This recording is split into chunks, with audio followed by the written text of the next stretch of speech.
anak cucu dia tidak terus menjadi kafir. Jadi jangan dihalang biar. Mungkin dia masuk Islam kerana nak kahwin, tetapi anak cucu dia beriman pada Allah. Ya. Sebagaimana dakwah Nabi di Taif. Ya. Malaikat penjaga bukit tu offer kepada Nabi, ya Muhammad, kalau kamu nak, aku boleh angkat bukit Taif ni hempap kepada penduduk ni, disebabkan kebiadaban penduduk Taif terhadap kamu, ya Muhammad. Nabi tak bagi, tuan-tuan. Kalau Nabi benarkan malaikat penjaga bukit untuk angkat bukit Taif dan humban kepada penduduk Taif, hancurkan penduduk Taif, nescaya tidak ada lagi, ya, kita kata saki baki penduduk Taif yang akan beriman pada Allah dan Rasul. Ya. Nabi tak bagi. Ya.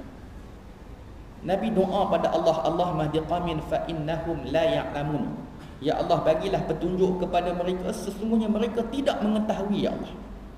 Kita pun sekalian, kalau kita berdakwah orang tak ikut kita, doa pada Allah supaya Allah bagi petunjuk. Termasuklah bila kita tengok orang buat maksiat apa semua, yang tak faham agama, kita doa pada Allah. Ya. Kalau boleh tegak, tegaklah. Kalau tak boleh tegak, angkat tangan doa pada Allah. Ya Allah, bagilah petunjuk kepada mereka, sesungguhnya mereka tidak mengetahui, ya Allah. Tuan-tuan, kita yang jadi baik hari ini ni, kita yang jadi baik, yang boleh datang sembahyang jemaah, yang boleh duduk dalam majlis ilmu ni, kemungkinan besar adalah disebabkan doa orang dulu. Kita dulu pun jahat juga, betul tak? Kita dulu pun kaki maksiat juga. Kita dulu pun, kita kata teruk juga. Tapi teruk kita ni, bila orang soleh-soleh, macam orang dulu-dulu, orang surau apa semua datang tengok kejahatan kita, orang dia doakan kita, menyebabkan hari ni kita berubah jadi baik. Maka begitu juga bila kita tengok orang jahat, kita tengok orang yang melakukan maksiat, doa pada dia supaya Allah bagi petunjuk hidayah pada dia, satu hari akan datang. Sebagaimana kita dulu, hari ini kita berubah jadi baik, alhamdulillah. Nah, setelah Nabi hijrah ke Madinah, setelah Nabi duduk beberapa tahun di Madinah, datang sekumpulan anak-anak muda, ya, minta maaf pada baginda Nabi. Ya Rasulullah, kami mewakili ayah kami, datuk nenek kami, ya, yang pernah menghalau kamu daripada bumi Taif satu ketika dulu. Datuk dia mungkin tak beriman, tapi dia dah beriman, datang ke Madinah minta maaf pada Nabi. Baik, jadi watakiriru bilisan, mengaku dengan lidah, dengan ucapan syahadah. Jadi orang yang baru nak masuk Islam, jangan kita beratkan dia dengan syariat lah. Termasuklah pengalaman saya bila berdakwah di perkampungan orang asli kan. Saya rasa saya pernah cerita sebelum ni kan. Dia kata, ustaz, saya nak masuk Islam, tapi saya nak makan babi, saya nak makan biawak, saya nak makan ulat sawu, boleh tak? Tuan-tuan, binatang yang disebut tu binatang yang ditegah dalam agama kita untuk kita makan. Tapi dia meletakkan syarat macam tu. Saya nak masuk Islam, tapi saya nak makan lagi binatang, boleh tak? Dia tanya gitu. Kalau kita kata tak boleh, oh mana boleh? Dah masuk Islam, mana boleh makan babi apa semua? Agak-agak dia nak masuk tak? Dia takkan masuk. Kita kata tak apa, masuk. Nak makan-makan kan? Jadi masuk Islam, selamatkan akidah dia. Lepas 3-4 bulan, kita masuk kali kedua, kita tanya makan lagi ke babi? Dia kata, ustaz, saya dah Islamkan babi-babi saya. Ya, ini mentaliti orang asli, nak kata apa? Dia nak masuk Islam pun sak tuah dah. Kan? Biasalah orang asli kan. Orang asli ni bila dapat motor ni boleh naik 2 orang aja. Dia bila dapat motor, lagi mana boleh naik, dia naik. Dia dengan bini dia, anak 5-6 orang naik penuh atas motor. Seorang anak bunga raga, seorang gendong, seorang dukung, seorang kokong, penuh atas motor. Sampai tengah jalan polis tahan. Polis tahan dia tak berhenti, tuan-tuan, dia belah macam tu kan. Polis ligan kejar dia. Polis tanya, sebab apa kami tahan tak berhenti? Dia kata, minta maaf lah encik, dah penuh lah. Ya. Nak kata apa? Mentaliti dia macam tu. Nah. Jadi dia nak masuk Islam tu besar tuah dah. Tuan-tuan, orang asli nama pelik-pelik. Ada seorang orang asli ni saya jumpa ni. Nama dia, tuan-tuan, tahu nama dia apa? Nama dia Tempayan. Ya. Nama dia Tempayan. Biasa orang asli kan. Kita tanya dia sebab apa yang nama-nama Tempayan. Dia kata dulu beranak tepi Tempayan. Sebab tu mak ayah letak nama dia Tempayan. Kan?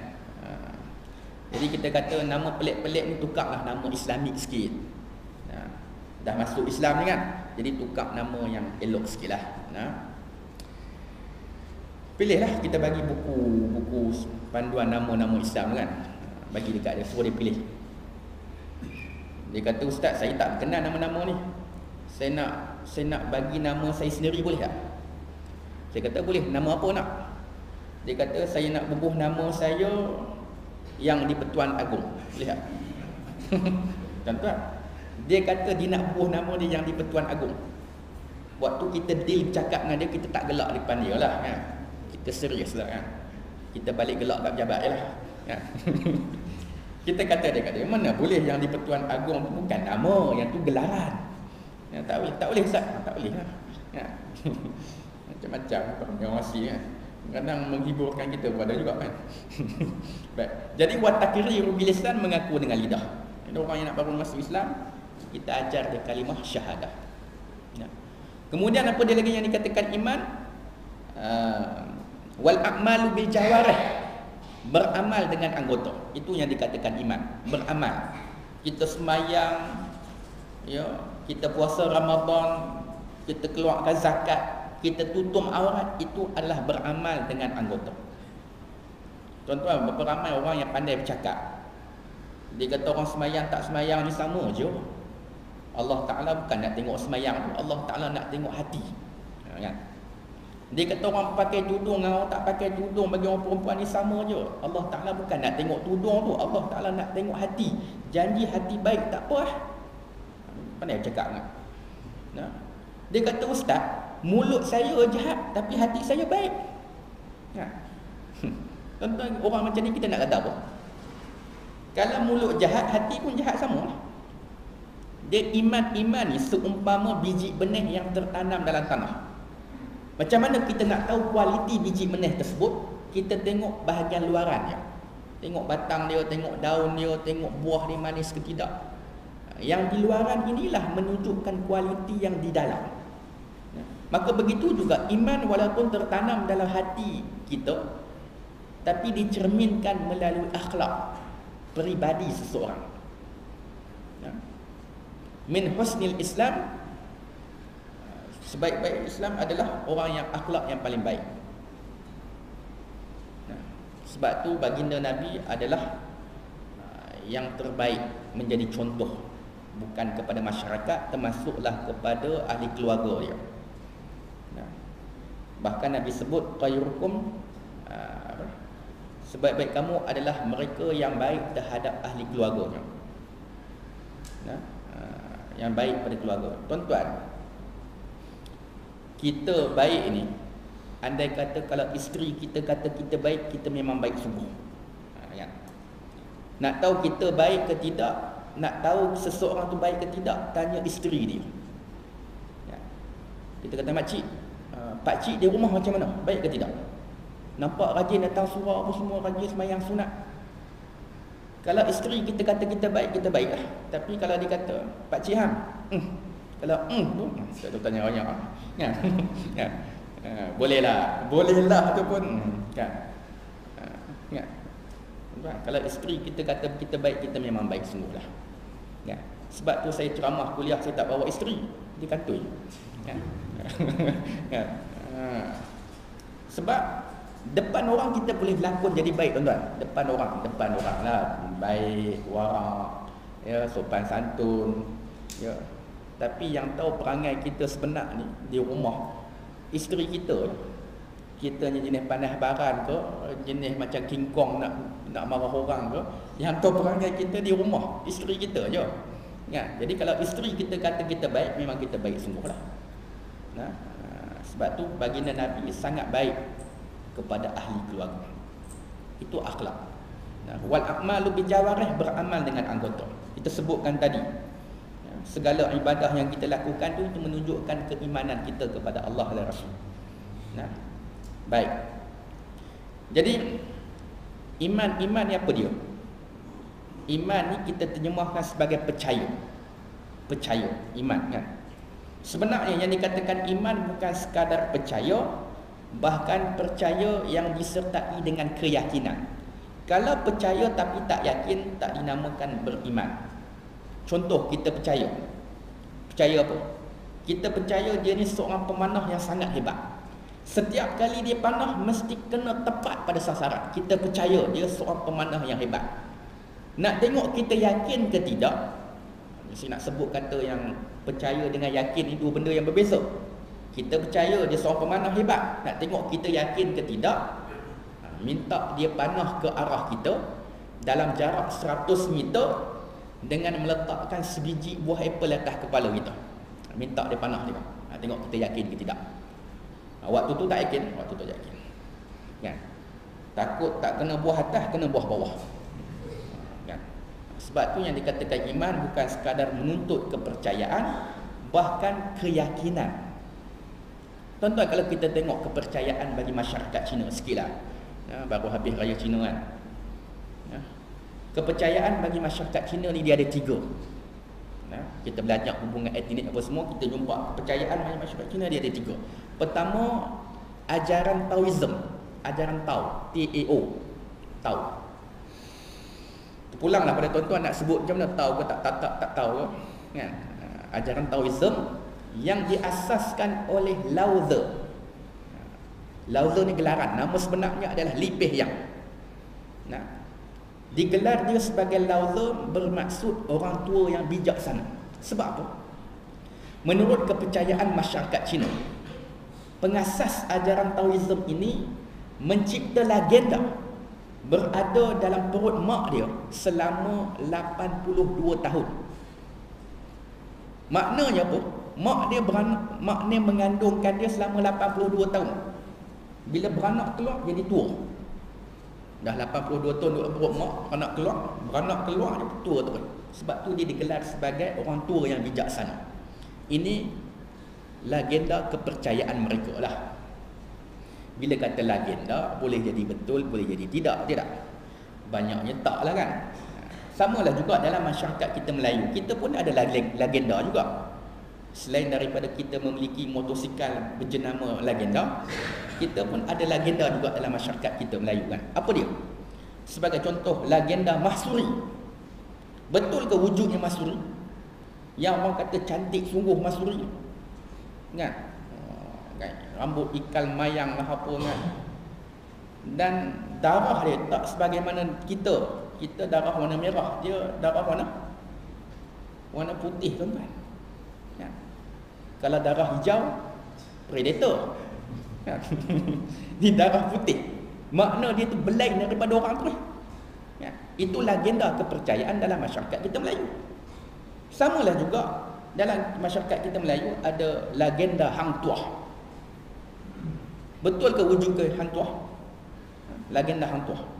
Bak kata Hang Tuah, qala Hang Tuah, takkan hilang Melayu di dunia. Dia yang kata takkan hilang Melayu di dunia, dia sendiri pun tak tahu duduk tahun mana.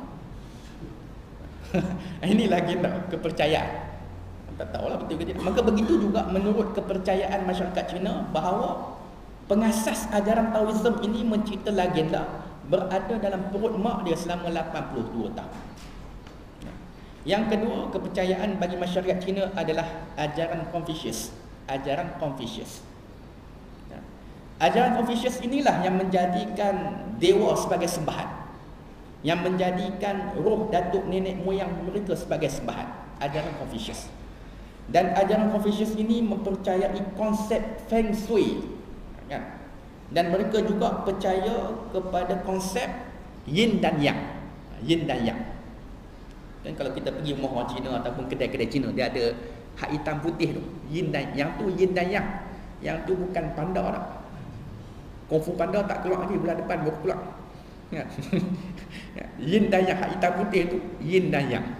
Apa maksud Yin dan Yang? Keseimbangan. Keseimbangan yang melahirkan kebahagiaan. Dalam Islam, kita diajar untuk doa pada Allah. Doa keseimbangan hidup dunia dan akhirat, sebagaimana doa yang seringkali dibaca oleh imam dan kita mengaminkannya, dan kita pun sendiri baca, Rabbana atina fid dunya hasanah wa fil akhirati hasanah wa qina adzabannar. Ini keseimbangan. Kita minta Allah bagi kepada kita kebaikan dunia Dan Allah bagi kepada kita kebaikan akhirat, dan minta Allah jauhkan kita daripada api neraka. Ini keseimbangan kita dalam Islam, dunia dan akhirat, kan? Tapi mengikut konsep kepercayaan ajaran Confucius, masyarakat Cina ni, yin dan yang ni maksudnya keseimbangan, kesejahteraan. Nah, itu sebab itulah orang Cina dia suka nombor 8. Sebab apa Cina suka nombor 8? Yang pertama, sebab menyerupai konsep yin dan yang. Nombor 8 tu menyerupai yin dan yang, kan? Keseimbangan, kebahagiaan. Yang kedua, sebab apa dia suka nombor 8? Sebab nombor 8 ni pusing pi pusing mai lah patah balik kat dia. Tidak. Sama juga harta kekayaan dia. Pilah mana, beredarlah ke mana sekalipun, kesudahan dia akan patah balik kat dia. Contoh buat nombor 8, pusing pi pusing mai patah balik kat dia, kan? Sebab tu dia suka nombor 8. Dan Cina tak suka nombor 4. Dia tak suka nombor 4. Ya. Sebab 4 ni bagi dia mati, kan? Sial. Sebab tu kalau bangunan kontraktor Cina, dia buat apartmen ke, dia buat kondo ke, dia buat apa sekalipun, tingkat 4 mana ada. Yang jenis tingkat 4 tak ada ni, yang ajaran Confucius ni. Nah, tingkat 1, tingkat 2, tingkat 3, kemudian 3A, terus pada tingkat 5. Tingkat 4 tak tahu di mana. Nah, sebab dia tak suka nombor 4. Beza kita orang Melayu. Orang Melayu kita cukup suka nombor 4 ke tak? Kita ni ingat balik masa menikah dulu, hantaran berapa? Mesti ada nombor 4 belakang dia tak? Mesti punya lah, kan? Nombor 4, mesti ada nombor 4 sen, kan? Termasuklah kita selalu sebut apa? Minta simpang malaikat 44, dia tak? Saya dengar perkataan. Saya pun tak faham sebab apa yang malaikat 44. Adakah malaikat 44 itu nisbah kepada malaikat maut Israel? Tak tahu. Patutnya malaikat ni bukan kita minta simpang, kita minta dekat. Kalau kita minta simpang, maksudnya kita minta jauh dengan malaikat. Kalau malaikat jauh dengan kita, habis tu siapa yang dekat dengan kita? Iblis, syaitan. Jadi jangan duk sebut dengan mula pakai lagi minta simpang malaikat 44 lah apalah, kan? Nah. Baik. Yang ketiga, ajaran ataupun kepercayaan bagi masyarakat Cina adalah Buddhism. Buddha. Yang diasaskan oleh Siddhartha Gautama. Yang pengikut dia menggelarkan dia sebagai Gautama Buddha. Gautama Buddha tu gelaran. Nama sebenarnya Siddhartha Gautama. Yang mana dia ni lahir di sebelah utara India. Pengasas ajaran Buddha tu lahir belah India, bukan belah Cina. Patut-patutnya disebabkan ramai kita kata orang Cina menganut agama Buddha. Kadang kita follow kereta di belakang, kan, ada perkataan Amitabha. Kan Amitabha ni maksud dia ni penganut agama Buddha. Tak tahulah tentang apa Amitabha tu, terus sendirilah dalam Google apa dia makna Amitabha. Tapi kalau Amitabha Bachchan saya kenal. Ya, Amitabha saya tak tahu tentang apa. Ya. Yang ni penganut Buddha. Pengasas dia lahir di sebelah utara India. Satu daerah yang bernama Kapilavastu. Yang ni tuan-tuan dengar sudah, tak payah hafal. Jangan breakfast sagi sambil duk kena nasi lemak. Apa dia ustaz sebut tadi? Kapilavastu. Tak payah. Buat semua otak. Tuan-tuan dengar sudah untuk pengetahuan am. Nah, lahir di sebelah utara India satu daerah yang bernama Kapilavastu. Nah. Dan Siddhartha Gautama ni dia rupa-rupanya adalah anak raja, meninggalkan kemewahan hidup di istana semata-mata nak cari hakikat kehidupan. Nah, lebih kurang cerita dia macam Ibrahim Adham jugalah, kisah kita, kan. Dan kemungkinan, saya kutkan perkataan kemungkinan, ya, saya pernah bersembang dengan seorang pensyarah di Jabatan Pengajian Islam UKM, tempat saya mengaji dulu ni. Dia ni Cina, dia ni memang Cina betul lah, penganut agama Buddha, dan dia revert kepada Islam dan mendalami agama Islam. Akhirnya rezeki dia Allah jadikan dia seorang pensyarah. Dia kata kemungkinan, saya ikutkan perkataan ni, kemungkinan Siddhartha Gautama ni adalah di kalangan Nabi yang tidak diketahui akan kenabiannya. Ada Nabi yang Allah utuskan yang orang tak tahu pun dikata dia tu Nabi.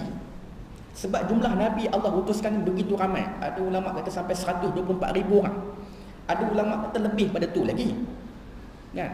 Adapun jumlah Rasul 313. Yang wajib kita ketahui Nabi dan Rasul sebanyak 25 orang. Jadi jumlah 124,000 Nabi yang Allah utuskan, satu jumlah yang sangat besar, tuan-tuan. Jadi ada Nabi yang orang tak tahu pun kata dia tu Nabi. Sebab Nabi ni dia terima wahyu untuk dia je. Beza dengan Rasul. Rasul dia terima wahyu dan dia wajib menyampaikan, wajib menyebarkan. Bila dia sebarkan, orang tahu kata dia tu Rasul. Tapi Nabi ni dia terima untuk dia je. Bila dia beramal apa semua, masyarakat sekeliling ni, penduduk, orang ramai ni berpandu kepada akhlak peribadi yang dia tunjuk. Jadi kemungkinan lah, kata dia Siddhartha Gautama adalah di kalangan Nabi yang tidak diketahui akan kenabiannya. Kemungkinan. Sebab apa? Kalau kita tengok ajaran Buddha hak 8, bercakap benar apa semua tu ada terkandung dalam ajaran kita Islam. Kan? Termasuklah kalau tuan-tuan perasan di Kelantan, hak patung Buddha hak besar tu, dia tidur mengiring belah mana? Belah kanan kan? Kalau tak silap belah kanan. Maknanya dia tidur mengiring belah kanan. Bukankah tidur mengiring belah kanan itu adalah sunnah para Nabi dan Rasul? Bahkan kita dalam Islam, sunat dan sunnah tidur mengiring belah kanan. Kan? Jadi kemungkinan lah, kan? Kemungkinan dia adalah Nabi yang tidak diketahui akan kenabiannya. Baik, itu makna iman. Baik, kita tengok sikit lagi makna Islam. Dan bahawasanya makna Islam pada syarak iaitu menjunjung akan barang yang didatang akan dia oleh Rasul daripada segala pekerjaan agama, iaitu seperti sembahyang dan puasa dan lainnya. Dia kata Islam adalah kita menjunjung segala perkara yang dibawa datang oleh Rasul daripada pekerjaan agama, sebagai contoh sembahyang, puasa dan sebagainya. Apa yang dibawa oleh datang oleh Nabi hendaklah kita terima, hendaklah kita junjung, kata dia. Itu Islam. Tuan-tuan, kita mintalah pada Allah supaya Allah kekalkan nikmat Islam dan iman dalam diri kita. Dan syukurlah pada Allah di kalangan hamba-hamba Allah, ya, di kalangan manusia ni Allah pilih kita Islam. Dan di kalangan orang Islam Allah menjadikan kita orang yang beriman kepadanya. Dan kita bersyukur kepada Allah di kalangan orang yang beriman, Allah memilih kita menjadi orang yang beramal soleh. Kerana Allah bila menjanjikan syurga kepada hamba-Nya, Allah sebut dengan dua perkara, beriman dan beramal soleh. Sebagaimana di dalam surah As-Sajdah, ammal ladzina amanu wa 'amilus solihati falahum jannatul ma'wa nuzulan bima kanu ya'malun. Adapun orang yang beriman dan beramal soleh, falahum jannatul ma'wa, bagi mereka syurgalah tempat tinggal. Bila Allah menjanjikan syurga, Allah sebut beriman dan beramal soleh. Bukan sekadar beriman, ya, iman yang duduk dalam hati, mengaku dengan lidah, bahkan diterjemahkan dengan amal soleh. Itu baru Allah janji syurga. Dan di kalangan orang yang beramal soleh, kita bersyukur tidak terhingga kepada Allah menjadikan kita orang yang beristiqamah dengan amalan. Tuan-tuan, syukur pada Allah sehingga ke pagi ni Allah istiqamahkan kita sembahyang subuh berjemaah. Bukan senang nak datang subuh ni. Yang Nabi gambarkan, kalau kamu nampak pahala subuh tu, nescaya kamu akan datang walaupun dalam keadaan merangkak. Tak boleh berjalan macam biasa, merangkak pun akan datang juga. Sebab besar ni pahala yang dijanjikan bagi orang yang berjemaah subuh. Dan kita minta pada Allah sebelum kita mati pejam mata ni, sebagaimana Allah istiqamahkan kita datang subuh berjemaah, kita minta, ya Allah, istiqamahkanlah kami untuk tahajud kepadamu, ya Allah, dan merasai kemanisan bertahajud sebagaimana kita rasa kemanisan subuh berjemaah ni. Ni kita datang bangkit seawal pagi, tapi lah ni pun subuh dah lewat kan, tak apalah, ke mana pun subuh kan. Bila duduk dalam kuliah, kita balik ni, kita rasa macam mana? Hati kita lapang, selapang-lapang ni, betul tak? Rasa kalau mati pagi ni pun tak apa dah. Rasa je lah, tapi tak naklah mati, kan? Rasa je lah, kan? Sebagaimana kita rasa nikmatnya subuh berjemaah, maka kita minta pada Allah, ya Allah, sebelum kau mematikan kami, bagilah kami rasa kemanisan bertahajud kepadamu. Bangun 2-3 pagi, dan merasai kemanisan bertahajud. Mudah-mudahan Allah Subhanahu wa taala mengekalkan nikmat Islam dan iman dalam diri kita dan menjadikan kita orang beriman, beramal dan beristiqamah sampailah ke penghujung nyawa kita.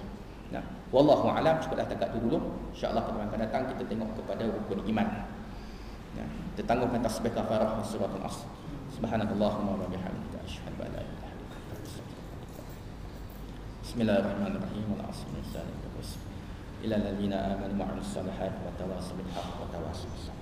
Bismillahirrahmanirrahim. Alhamdulillahirabbil alamin wassalatu wassalamu ala asyrafil anbiya'i wal mursalin sayyidina Muhammadin wa ala alihi washabbihi ajma'in. Allahumma faqihna fid din wa 'allimna ta'wil waj'alna min 'ibadika as-salihin. Allahumma ij'alna jam'ana jam'an marhuman wa tafarraqna min ba'di tafarruqan ma'suma. Allahumma zidna 'ilman nafi'an warzuqna fahma warzuqna 'amala. Sallallahu ala sayyidina Muhammadin wa ala alihi washabbihi ajma'in. Walhamdulillahirabbil alamin. Minta maaf kita terkasar bahasa dan terima kasih di atas perhatian. Wabillahi taufiq wal hidayah. Assalamualaikum warahmatullahi wabarakatuh.